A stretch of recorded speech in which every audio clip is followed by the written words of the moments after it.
Salut, c'est Historia Kiffe, l'histoire on la kiffe, le podcast qui revisite l'histoire de façon absurde et décalée. Je suis Paul Larsenac, professeur d'ethnologie comparative licence 4, désagrégé d'histoire ancienne et maître de circonférence à l'IRVH, l'Institut de révélation des vérités historiques. Aujourd'hui, je reçois Henri II de France, fils premier-né de François Ier, qui va vivre un événement tragique qui implique également le comte de Montgomery, Gabriel de Lorge, son capitaine de la garde écossaise. Qu'est-ce que vous entendez exactement par événement tragique ? Eh bien, le tournoi dans lequel vous allez succomber. Comment ça, dans lequel je vais succomber ? Vous ne vous souvenez plus de cette fameuse joute face à Gabriel de Lorge ? Pas particulièrement, mais j'ai gagné, non ? Oh là, sire, pardonnez-moi, mais non, pas du tout. Au cours de cette joute, le fer de lance de Gabriel va se briser et vous allez prendre un éclat dans l'œil et mourir 10 jours plus tard dans d'atroces souffrances. Dans l'œil, vous êtes sûr ? Mais ça doit faire vachement mal. Un mal de chien. Déjà, quand on a une poussière ou un moucheron, c'est la galère. Mais un fer de lance ? C'est comme ça, c'est votre destin, sire. Non mais, dans le bras, c'est pas possible ? Non, dans l'œil. L'œil, tout de suite, là. C'est important, un œil. On s'en sert quand même pour regarder. Et pourquoi pas l'oreille ? C'est bien l'oreille. Ça n'empêche pas de vivre. Il n'y a pas à négocier avec la mort. Excusez-moi. Oui ? Je suis Gabriel de Lorge. Je passais dans les studios et je vous ai entendu. Juste pour bien comprendre, vous êtes en train de dire que cela va faire de moi un régicide ? Oui, le premier régicide de l'histoire. Involontaire quand même. Non, mais ne vous inquiétez pas. Henri, dans sa grande mansuétude, va vous accorder le pardon sur son lit de mort. Merci, sire, c'est gentil. C'est la grande classe. Mais, 15 ans plus tard, Catherine de Médicis va vous exécuter en place de grève pour crime de lèse-majesté. Ah d'accord, tout ça pour ça. Ne vous plaignez pas, mon garçon, vous allez gagner 15 ans. C'est pas rien. Non, mais ce que je veux dire, c'est que c'est un tournoi. Les chances sont à égalité. Ça pourrait être aussi bien moi qui meurs. Bah oui, tiens, pourquoi ça serait pas lui ? Moi, j'ai un royaume à diriger. Lui, c'est juste un militaire. Pardon, c'est pas pour minimiser, mais quand même, si je pouvais éviter de mourir, moi, ça m'arrangerait. J'ai 29 ans, je suis capitaine, je suis en pleine bourre. Vous en avez 40. Pour l'époque, c'est déjà vieux.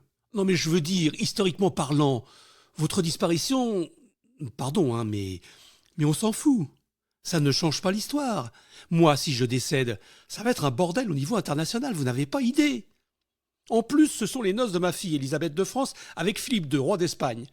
Il y a tout le gratin de la noblesse française, des princes, des rois. Ainsi que votre femme, Catherine de Médicis, qui va vous supplier d'arrêter. Oh non, je t'en supplie, arrête!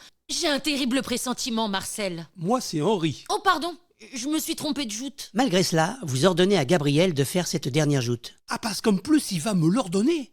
C'est-à-dire, je veux pas faire la joute. On m'oblige, je le tue par accident et on va me condamner pour ça. Mais c'est carrément injuste. Non. Ce qui est injuste, c'est que je meurs devant tout Paris et surtout devant ma femme et mes 10 enfants qui sont dans les tribunes. 10 ? Dites donc, quelle santé ! Oui, merci.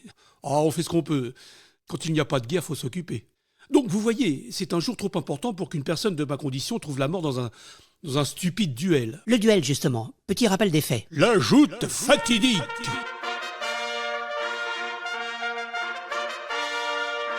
Nous sommes le 30 juin de l'an de grâce 1559, rue Saint-Antoine, à Paris. Au cours de cet ultime affrontement, vous vous élancez l'un contre l'autre comme deux fauves. Il y a de la testostérone dans les armures. Le choc est énorme. Les deux lances se brisent sous l'impact et un bout du fer de lance de Gabriel va se planter dans votre œil droit. Oh, vous y tenez, vous, à cette histoire de lance plantée dans mon œil. On peut parler d'autre chose ? Ça devient pénible. On va quand même essayer de vous sauver. Manquerait plus que ça. Je suis le roi, quand même. Vos médecins vont tenter l'impossible pour extraire le bout de lance. Mais l'éclat est profondément enfoncé.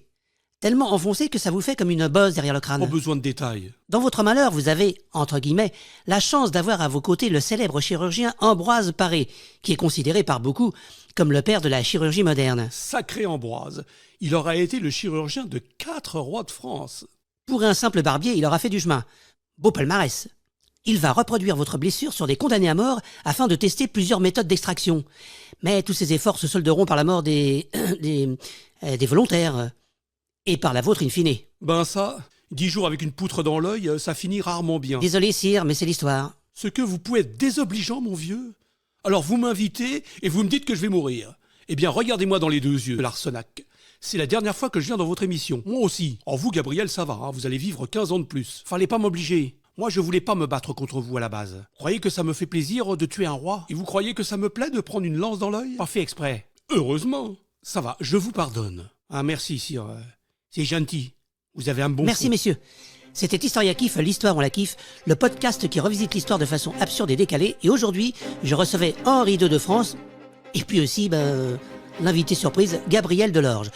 La semaine prochaine, je recevrai de nouveau 2 personnalités qui ont vécu à l'âge de pierre. Il a quel âge, Pierre? Oh, mais ferme-la.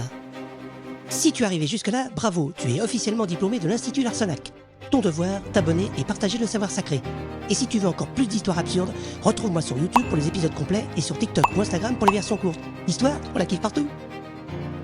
Voix, écriture et réalisation, Pascal Laurent. Les musiques et les effets proviennent de la bibliothèque sonore d'Artlist. Le générique Pénombra est signé par EFGR.